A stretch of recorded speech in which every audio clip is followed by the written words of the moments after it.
El ruido del cristal rompiéndose fue lo que rompió el silencio en el salón aquella noche. Yo estaba en la cocina, sacando la tarta del horno, cuando oí el golpe seco, seguido por el sonido de la copa estrellándose contra el suelo. «Maldita sea, Laura», gritó Javier desde el comedor. Su tono no era de enfado, sino de algo más, algo que no había escuchado antes. Nervios. Cuando llegué al salón, Javier estaba agachado, recogiendo los pedazos de cristal de una copa de vino rota, con las manos desnudas y el ceño fruncido.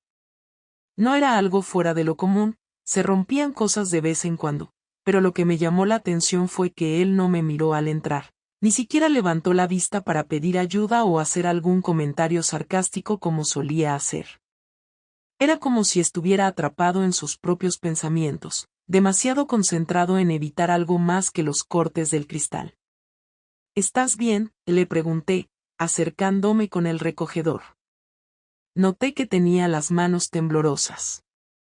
«Sí, no es nada», respondió de inmediato, pero su tono era demasiado cortante, demasiado rápido. Algo no cuadraba. Entonces lo vi, la puerta del balcón estaba entreabierta. Desde donde estaba, podía ver su móvil descansando sobre la barandilla, algo que nunca hacía porque siempre lo llevaba consigo, casi como si fuera una extensión de su cuerpo. Me quedé en silencio unos segundos, evaluando la escena, y fue entonces cuando lo noté. Un olor diferente en el aire. Un perfume que no era mío. «¿Ha venido alguien?», pregunté, con un tono casual, intentando no parecer demasiado interesada. Javier se quedó quieto, demasiado quieto. Finalmente levantó la vista hacia mí, con una mirada que no reconocí. ¿Era culpa? ¿Miedo? Lo que fuera, no era normal. No, claro que no. Solo he salido a fumar un momento, dijo, señalando al balcón, donde un cigarrillo a medio consumir todavía humeaba en el cenicero. No insistí, al menos no en ese momento. Recogimos los pedazos de la copa y traté de fingir que todo estaba bien, pero algo no lo estaba. Algo en su actitud, en esa escena, me decía que había una pieza del rompecabezas que me estaba faltando. Y no era solo el cristal roto en el suelo. Esa noche, después de cenar y de acostar a Lucía, Javier se fue a la cama antes que yo, algo que no solía hacer. Me quedé sola en el salón, mirando la televisión sin prestar atención, tratando de descifrar lo que había pasado. Cuando finalmente decidí apagar la tele, pasé por el balcón para recoger su móvil, que seguía allí, abandonado sobre la barandilla como si no fuera importante. Pero lo era. Era demasiado importante para él. Javier nunca dejaba su teléfono sin supervisión, ni siquiera en casa. Cuando lo cogí, noté que la pantalla estaba cubierta de marcas de dedos, pero no estaba bloqueada. Él siempre ponía contraseña, excepto esta vez. No revisé sus mensajes. Ni sus llamadas. Lo que me detuvo fue algo más. Una sensación. Un instinto. Esa intuición que te golpea en el pecho cuando sabes que algo está muy, pero muy mal. Desde el balcón, miré hacia la calle. Estaba vacía, salvo por un coche que no reconocí, aparcado justo enfrente de nuestro edificio. No podía ver a nadie en el interior, pero algo en cómo estaba estacionado, con las luces apagadas y las ventanas empañadas, me hizo sentir un escalofrío en la espalda. Javier había dicho que no había venido nadie. Que solo había salido a fumar. Pero mi instinto gritaba otra cosa. Esa noche, mientras él dormía a mi lado, comencé a planear. No tenía pruebas, pero tenía dudas. Y esas dudas me estaban matando. No dormí esa noche. Mientras Javier roncaba a mi lado, yo me quedé mirando el techo, repasando cada detalle de la escena en el salón. La copa rota, su nerviosismo, el teléfono en el balcón y ese coche extraño aparcado afuera. Algo en mi pecho se retorcía, un malestar que no podía ignorar. A las 6 de la mañana, cuando empezó a sonar su alarma, me levanté antes que él y fui a la cocina. Necesitaba mantener la calma, no mostrar mis cartas. Preparé el café y dejé su taza en la mesa como cada día, fingiendo que todo estaba en orden. Cuando entró en la cocina, me dio un beso rápido en la mejilla y se sentó sin decir nada. ¿Dormiste bien?, pregunté, intentando sonar casual. Sí, claro, respondió sin mirarme, demasiado rápido, demasiado seco. Todo en su actitud confirmaba lo que ya sospechaba: Javier ocultaba algo. Pero no iba a preguntarle. No todavía. Cuando salió hacia el trabajo, me quedé junto a la ventana, mirando cómo se alejaba. Sabía que algo estaba pasando, y si no iba a decírmelo, tendría que averiguarlo yo misma. Decidí empezar con el coche. Bajé al portal con la excusa de sacar la basura, aunque mi verdadera intención era echar un vistazo más de cerca. Estaba todavía allí, en el mismo sitio. Era un sedán gris, aparentemente normal, pero estaba demasiado limpio, como si acabaran de sacarlo del concesionario. Me acerqué con cuidado, fingiendo estar distraída mientras revisaba mi móvil. No había nadie dentro, pero noté que las ventanas estaban tintadas, lo suficiente como para que no pudiera ver con claridad el interior. No podía quedarme ahí demasiado tiempo, así que me di la vuelta y regresé a casa. Pero ya había tomado una decisión: iba a averiguar quién era el dueño de ese coche. Con mi portátil en la mesa del comedor, busqué una página donde pudiera rastrear matrículas. No tardé mucho en encontrar lo que necesitaba. Introduje el número de la placa y esperé. Mi corazón latía rápido, como si ya supiera que lo que estaba a punto de descubrir no me iba a gustar. El resultado llegó en cuestión de segundos. El coche estaba registrado a nombre de una mujer, Sofía Ortega, de 29 años. No reconocí el nombre, pero eso no significaba nada. ¿Quién era ella? ¿Y qué hacía su coche estacionado frente a nuestra casa a esa hora? No sabía por dónde empezar. Revisé mis contactos en el móvil, pero no tenía a nadie con ese nombre. Tampoco en las redes sociales. Decidí buscar en Google, y ahí apareció algo interesante. Sofía trabajaba en una empresa de diseño de interiores, y en su perfil de LinkedIn había un detalle que me dejó helada. Era compañera de trabajo de Javier. La conexión era demasiado clara como para ignorarla. ¿Qué estaba haciendo el coche de una de sus compañeras de trabajo afuera de nuestra casa la noche anterior? Pasé el resto del día en piloto automático. Me ocupé de las cosas de la casa, llevé a Lucía al colegio, intenté concentrarme en un proyecto que tenía pendiente, pero no podía quitarme a Sofía de la cabeza. La única manera de obtener respuestas era confrontar a Javier, pero sabía que si lo hacía, él negaría todo. Necesitaba algo más. Pruebas. Esa noche, cuando Javier llegó a casa, actué como si nada pasara. Cenamos en silencio, como de costumbre, y luego él se fue al sofá a ver la televisión. Mientras tanto, yo estuve ocupada en la cocina, limpiando los platos pero pensando en mi siguiente movimiento. Voy a salir a correr un rato, le dije cuando terminé, señalando mis zapatillas deportivas. Era una mentira, claro, pero necesitaba salir de casa sin levantar sospechas. Él apenas me miró y asintió, demasiado distraído con su teléfono. Caminé por el barrio durante unos 20 minutos antes de regresar a la misma esquina donde había visto el coche la noche anterior. No estaba ahí esta vez, pero me quedé esperando, escondida en un portal. Era una apuesta arriesgada, pero algo me decía que valdría la pena. Alrededor de las 10 de la noche, justo cuando empezaba a pensar que estaba perdiendo el tiempo, un coche se detuvo frente al edificio.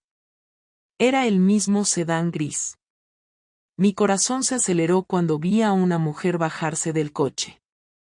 Era joven, atractiva, con el cabello recogido en una coleta alta. Estaba vestida de manera casual, con unos vaqueros ajustados y una camiseta negra. La vi caminar hacia nuestro edificio, mirando a su alrededor como si se asegurara de que nadie la estuviera viendo. Cuando desapareció por la entrada, supe que tenía que actuar rápido. Crucé la calle y entré al edificio detrás de ella, asegurándome de mantenerme a una distancia prudente. Sofía subió por las escaleras hasta el tercer piso. Yo la seguí en silencio, mi corazón golpeando con fuerza en mi pecho. Cuando llegó a la puerta de mi casa, se detuvo. Tocó 2 veces, suaves pero firmes. Mi mundo se detuvo cuando vi a Javier abrir la puerta. La sangre me hervía. Ahí estaba Javier, en la puerta de nuestra casa, recibiendo a esa mujer como si fuera algo completamente normal. No hablaba con ella, solo hizo un gesto con la cabeza y le sostuvo la puerta mientras ella entraba. Ni siquiera miró alrededor para asegurarse de que nadie lo viera, lo que me dejó claro que esto no era la primera vez. Esperé un momento. Mi respiración estaba acelerada, pero trataba de mantenerme tranquila. Si entraba furiosa, haría que todo escalara sin tener respuestas. Quería que hablara, que explicara qué demonios estaba pasando. Así que di unos pasos hacia la puerta de nuestra casa y la abrí. La escena que encontré fue devastadora en su sencillez. Javier estaba de pie en el salón, con los brazos cruzados, mientras Sofía se quitaba la chaqueta y la dejaba sobre el respaldo de una de las sillas. Ninguno de los dos dijo nada cuando me vieron entrar. Javier se quedó inmóvil, sorprendido, pero no asustado, mientras que Sofía dio un paso atrás, como si intentara medir mi reacción. ¿Qué es esto?, solté, mi voz más fría de lo que había esperado. Laura, no es lo que parece, respondió Javier de inmediato, levantando una mano como si quisiera calmarme. No es lo que parece, repetí, con una risa seca que no pude controlar. Señalé a Sofía, que ahora parecía querer desaparecer. Entonces dime, Javier, ¿qué hace esta mujer en nuestra casa a estas horas? Sofía abrió la boca, pero Javier levantó la mano hacia ella, cortándola antes de que pudiera hablar. Déjame explicarlo, dijo, mirando directamente hacia mí. Adelante, le respondí. Estoy esperando. Lo que vino después fue una sarta de excusas tan ridículas que apenas podía creer lo que estaba escuchando. Según Javier, Sofía había venido porque tenía un problema personal y no sabía a quién más acudir. Al parecer, él era su único amigo y había decidido ayudarla. La historia era tan endeble que hasta Sofía parecía incómoda con cada palabra que decía. Un problema personal, interrumpí, cruzándome de brazos. ¿Y eso requiere venir a nuestra casa a escondidas, mientras me dices que no pasa nada? Javier trató de mantener la calma, pero yo podía ver cómo comenzaba a ponerse nervioso. Laura, por favor. No hagas esto más grande de lo que es. No hay nada entre Sofía y yo. Nada, repetí, dando un paso hacia él.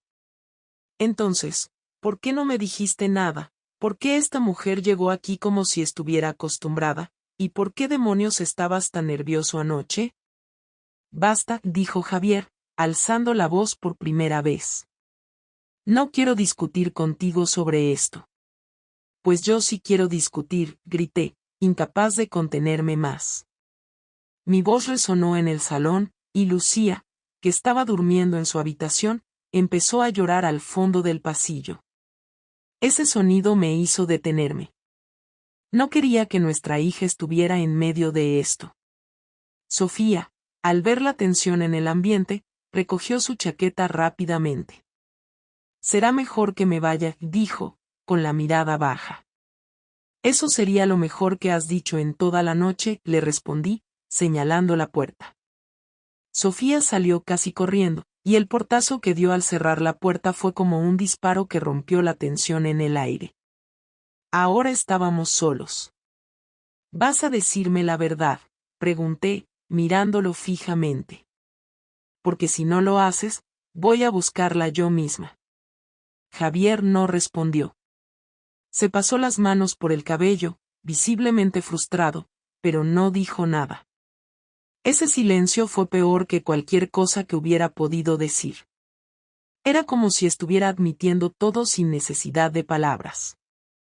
Muy bien, dije finalmente, mi voz temblando de furia. Si no vas a hablar, lo haré yo. ¿Desde cuándo estás viendo a Sofía? ¿Es esto lo que has estado haciendo mientras yo confiaba en ti, mientras nuestra hija duerme en la otra habitación? No pasó nada, exclamó de repente, levantando las manos. Solo hablamos. No tienes ni idea de lo que estás insinuando. Entonces, explícalo, le respondí, sin bajar la voz. Explícame por qué esta mujer apareció aquí de noche. Explícame por qué te comportaste como un maldito culpable anoche. Explícame por qué parece que todo esto es algo que llevas planeando desde hace tiempo. Finalmente, después de unos segundos que se sintieron eternos, Javier habló. Laura, por favor, escúchame, dijo, su voz más suave ahora, casi suplicante. No he hecho nada malo. Sofía es solo una amiga. Está pasando por un mal momento, y pensé que podía ayudarla. Eso es todo. ¿Y pensaste que yo no merecía saberlo? Javier no respondió, y su silencio me dio todas las respuestas que necesitaba. No había forma de arreglar esto con palabras. No podía confiar en él. Esto no ha terminado, le dije, girándome hacia el pasillo. Pero ahora mismo voy a consolar a nuestra hija, porque al menos ella merece algo de estabilidad en este caos. Dejé a Javier solo en el salón y fui a la habitación de Lucía, donde la encontré abrazando su peluche favorito y sollozando. La abracé y la calmé, pero mi mente seguía girando. Esto no era el final. Era solo el principio. A la mañana siguiente, todo estaba más silencioso de lo habitual en casa. Javier había dormido en el sofá. Lo supe porque al levantarme encontré su manta desordenada y una taza de café vacía sobre la mesa de centro. La incomodidad entre nosotros era palpable, casi tangible. Pero yo no estaba dispuesta a dejar que este asunto quedara en el aire. Si él no iba a hablar, yo me encargaría de descubrir todo. Lucía desayunaba tranquila frente al televisor, viendo dibujos animados, mientras yo revisaba mi plan mentalmente. Javier estaba en la ducha, lo que me daba una ventana de tiempo limitada. Entré en el salón y busqué su maletín. Sabía que ahí llevaba su portátil y, posiblemente, algún indicio que pudiera usar para confirmar mis sospechas. No tenía tiempo de ser delicada, así que abrí el maletín de un tirón. Dentro encontré lo de siempre, su agenda, algunos informes del trabajo y el portátil. Pero lo que llamó mi atención fue un sobrecerrado con mi nombre escrito en letras pequeñas y cuidadosas. Mi estómago dio un vuelco, pero no dudé ni un segundo. Lo abrí. El sobre contenía una copia de un contrato de alquiler a nombre de Javier y Sofía. El apartamento estaba ubicado en un barrio discreto en las afueras de Madrid, lejos de nuestra casa y su oficina. La dirección estaba anotada en letra manuscrita, probablemente de Javier. Cerré los ojos, intentando procesar lo que tenía delante. Un lugar compartido.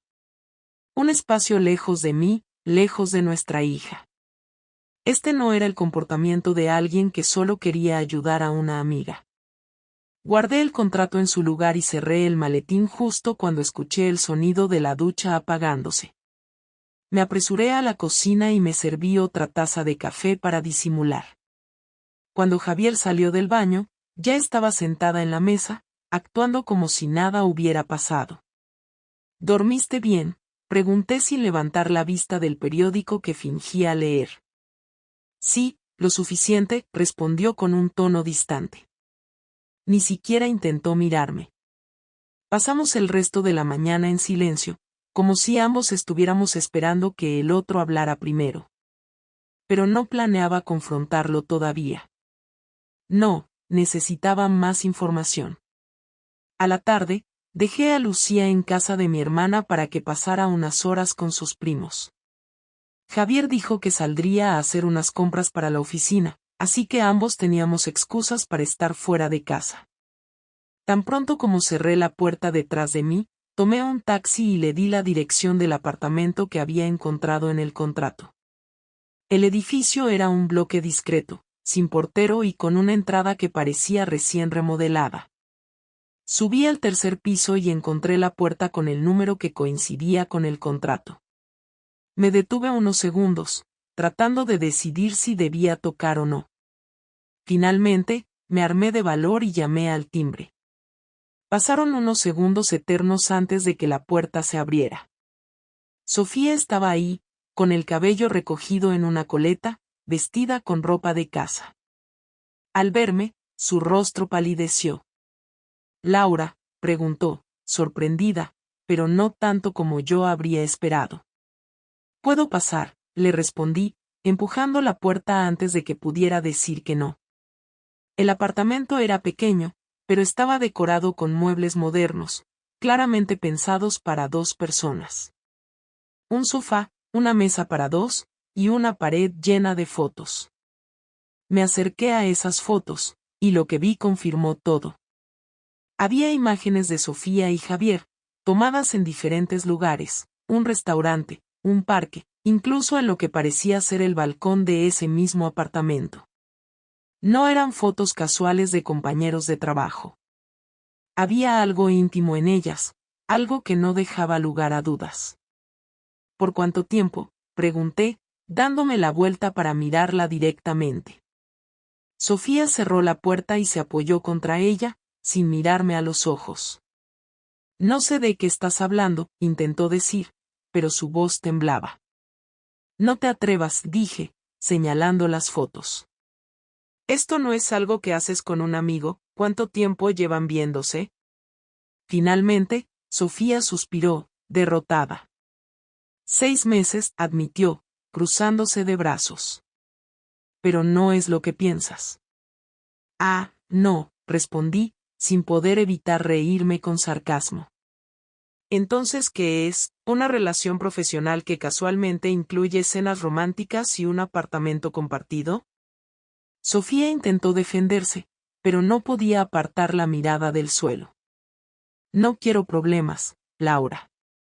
Yo no soy la mala en esto».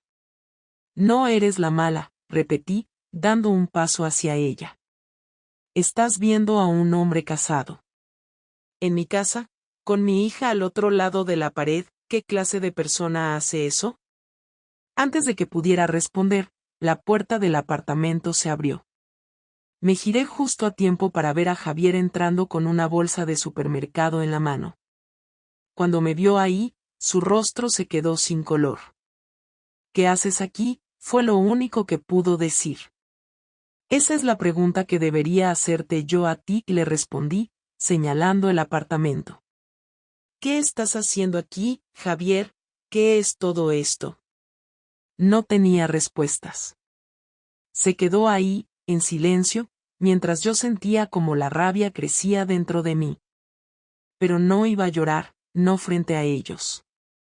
«Volveremos a casa ahora», le dije finalmente, con una frialdad que me sorprendió incluso a mí misma. «Tienes mucho que explicar». Volvimos a casa en un silencio que parecía cortar el aire. Sofía no dijo nada cuando salimos del apartamento. Javier intentó disculparse, pero cada vez que abría la boca para hablar, le lancé una mirada que lo dejaba callado. No quería escucharlo, no todavía. Me había mentido, había traicionado nuestra confianza y, lo que era peor, lo había hecho en secreto durante 6 meses mientras dormíamos bajo el mismo techo con nuestra hija. Al llegar a casa, cerré la puerta con más fuerza de la necesaria y me volví hacia él. «Habla», dije, cruzándome de brazos. «No te vas a dormir hasta que me lo expliques todo. Sin excusas. Sin mentiras. La verdad completa». Javier suspiró y se pasó una mano por el rostro.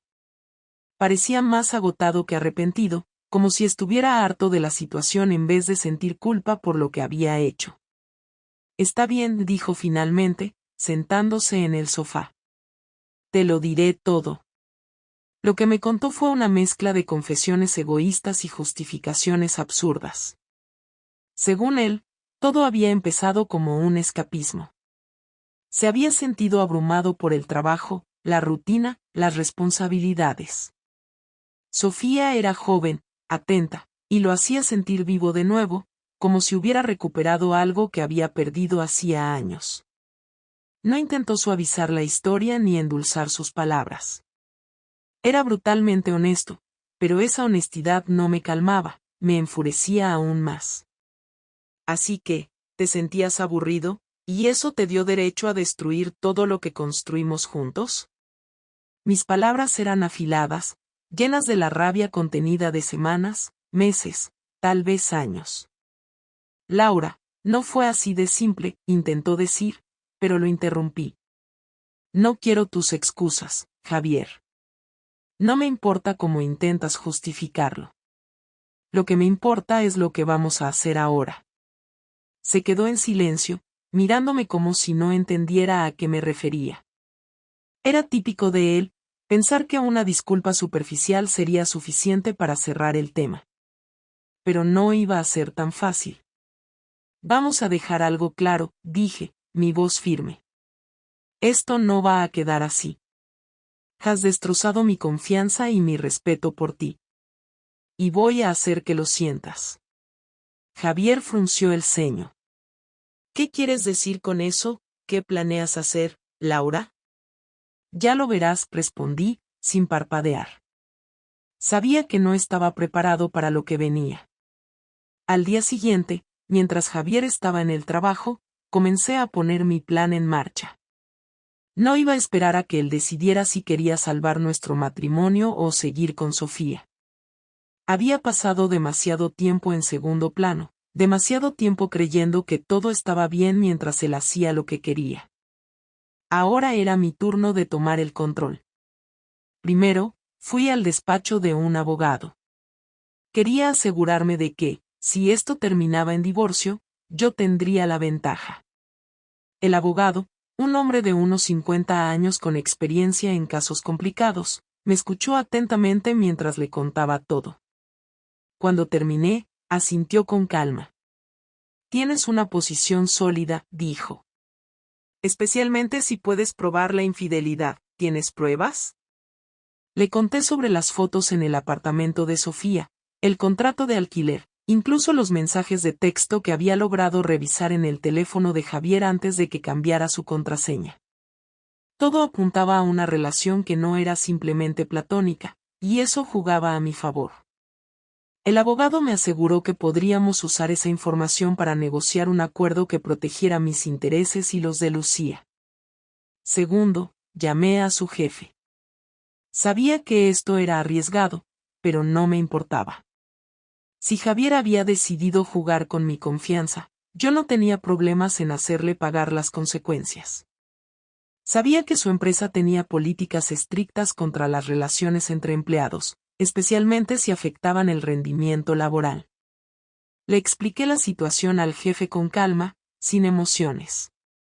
No estaba llorando, no estaba gritando. Solo le di los hechos y dejé que él decidiera qué hacer con ellos. Por último, contacté a los padres de Javier. Era una medida extrema, pero no tenía intención de mantener esto en silencio. Ellos habían sido una parte importante de nuestra vida, especialmente en los primeros años de nuestro matrimonio, y sentía que tenían derecho a saber lo que su hijo estaba haciendo. Cuando hablé con su madre, le conté todo con detalle. Ella estaba horrorizada, pero también agradecida de que le hubiera dicho la verdad. Voy a hablar con él, prometió. Esto no puede quedar así, Laura. Lo siento tanto. No tiene que disculparse usted, le respondí. Solo quiero que sepa lo que está pasando. Cuando Javier llegó a casa esa noche, lo estaba esperando en el salón, con los papeles del abogado sobre la mesa y una mirada que no dejaba lugar a dudas. Sabía que algo había cambiado. Lo vi en su rostro, en la forma en que me miraba con cautela, como si estuviera viendo a una persona diferente. ¿Qué es esto?, preguntó, señalando los documentos. Es mi respuesta a tu traición, respondí. No voy a sentarme aquí y dejar que juegues con mi vida. Quiero que firmes estos papeles.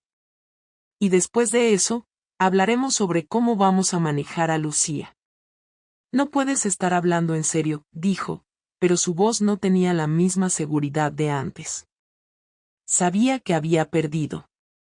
Estoy más que seria, dije, sin levantar la voz. Esta es tu oportunidad de demostrar que al menos tienes algo de respeto por lo que tuvimos. Javier no dijo nada más. Se sentó frente a los papeles, los revisó lentamente, y finalmente levantó la mirada hacia mí. Laura, no quiero perderte. Entonces no deberías haberme perdido cuando decidiste abrir la puerta de nuestra casa a Sofía.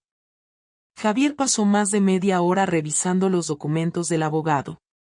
Sus ojos recorrían cada línea como si esperara encontrar algún resquicio, algo que pudiera usar a su favor o que le diera una salida. Pero no había ninguna. Todo estaba claro, bien redactado y enfocado en proteger mis intereses y los de nuestra hija. Mientras se leía, yo permanecía sentada frente a él, con los brazos cruzados y una expresión que no daba lugar a dudas. No iba a retroceder. Finalmente, dejó los papeles sobre la mesa y me miró.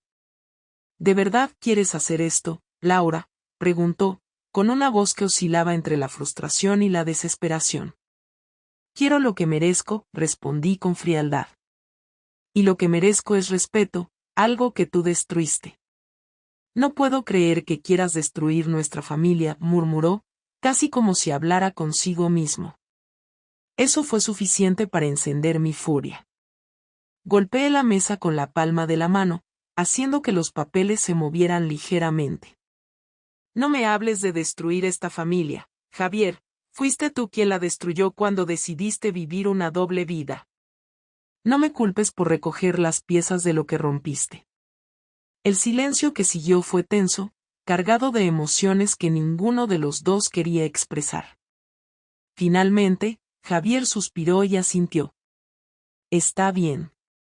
Firmaré, dijo, aunque su voz carecía de toda la determinación que había tenido en el pasado. Mientras él firmaba los documentos, yo sentí una mezcla de emociones, alivio, tristeza, y algo parecido a la liberación. Era el final de una etapa, pero también el comienzo de algo nuevo, algo que tenía que construir desde cero, sin él. Cuando terminó de firmar, dejó el bolígrafo sobre la mesa y se reclinó en la silla. ¿Qué sigue ahora, Laura? ¿Cómo quieres manejar esto con Lucía? Tomé aire antes de responder. Eso es lo único que quiero que hagamos juntos. Ella no tiene por qué sufrir por lo que tú hiciste. Vamos a decírselo juntos, con calma, y asegurarnos de que sepa que, pase lo que pase, ambos estaremos ahí para ella. Javier asintió lentamente. Por primera vez en semanas, parecía haber entendido la magnitud de sus actos. Pero eso no significaba que lo iba a perdonar. Al día siguiente, mientras Lucía estaba en el colegio, Javier comenzó a recoger algunas de sus cosas. No discutimos, no hubo recriminaciones. Habíamos llegado a un acuerdo práctico. Él se quedaría en un pequeño apartamento temporal mientras se resolvía la separación legal. Era lo mínimo que podía hacer después de todo. Mientras guardaba sus pertenencias en cajas, noté cómo evitaba mirarme directamente. Esa falta de contacto visual decía más que cualquier palabra. Sabía que había arruinado lo que teníamos, y aunque no lo dijera en voz alta, estaba claro que lo lamentaba. Pero su arrepentimiento no iba a cambiar lo que había hecho. Cuando llegó el momento de despedirse, se detuvo en la puerta con una última caja en las manos. Laura, dijo, con un tono que parecía vacilante. ¿Qué?, respondí, sin mucha paciencia. Sé que no hay excusa para lo que hice, pero lamento haberte fallado. Nunca quise que esto terminara así. Lo miré durante unos segundos, tratando de encontrar en sus palabras alguna sinceridad que pudiera importarme. Pero lo único que sentí fue cansancio. Ya no importa, Javier. Lo que querías o no querías dejó de importar el día que decidiste traicionar nuestra confianza. Ahora, lo único que importa es Lucía. Él asintió, como si supiera que no había nada más que decir. Y con eso, salió por la puerta, dejando atrás no solo nuestras cosas, sino también los años de vida que habíamos compartido. La conversación con Lucía fue dura, pero necesaria. Nos sentamos con ella en el salón y le explicamos que papá iba a vivir en otro lugar por un tiempo. No le dimos detalles, pero tratamos de asegurarnos de que entendiera que no era su culpa. Fue difícil verla llorar, preguntar por qué no podíamos estar juntos como antes. Cada una de sus lágrimas era como un cuchillo en mi pecho, pero mantuve la calma. Javier también parecía afectado, aunque no podía mirarme a los ojos mientras hablábamos con ella. Pasaron semanas antes de que las cosas comenzaran a estabilizarse. Javier y yo establecimos un horario para que pudiera pasar tiempo con Lucía, y poco a poco ella empezó a adaptarse a la nueva realidad. Por mi parte, me concentré en reconstruir mi vida. No fue fácil, pero cada día me recordaba a mí misma que tenía que hacerlo por Lucía y por mí. Un mes después, recibí un mensaje de Sofía. Era corto, directo, y me tomó por sorpresa. Laura, lamento mucho todo lo que pasó. Él me prometió cosas que nunca cumplió. Espero que pueda seguir adelante. Yo también lo intentaré. No le respondí. ¿Qué se suponía que debía decirle? Que había arruinado su vida igual que la mía. Que no la perdonaba. No valía la pena gastar energía en ella. Mi atención estaba puesta en el futuro. El día que firmamos los papeles de divorcio, me sentí como si me hubieran quitado un peso de encima. Javier me miró al final del proceso y dijo, espero que encuentres la felicidad, Laura. De verdad. No te preocupes por mí, respondí. Siempre la encontraré, con o sin ti. Y con eso, terminé la conversación. Porque, al final, sabía que merecía algo mejor. Algo que él nunca podría darme.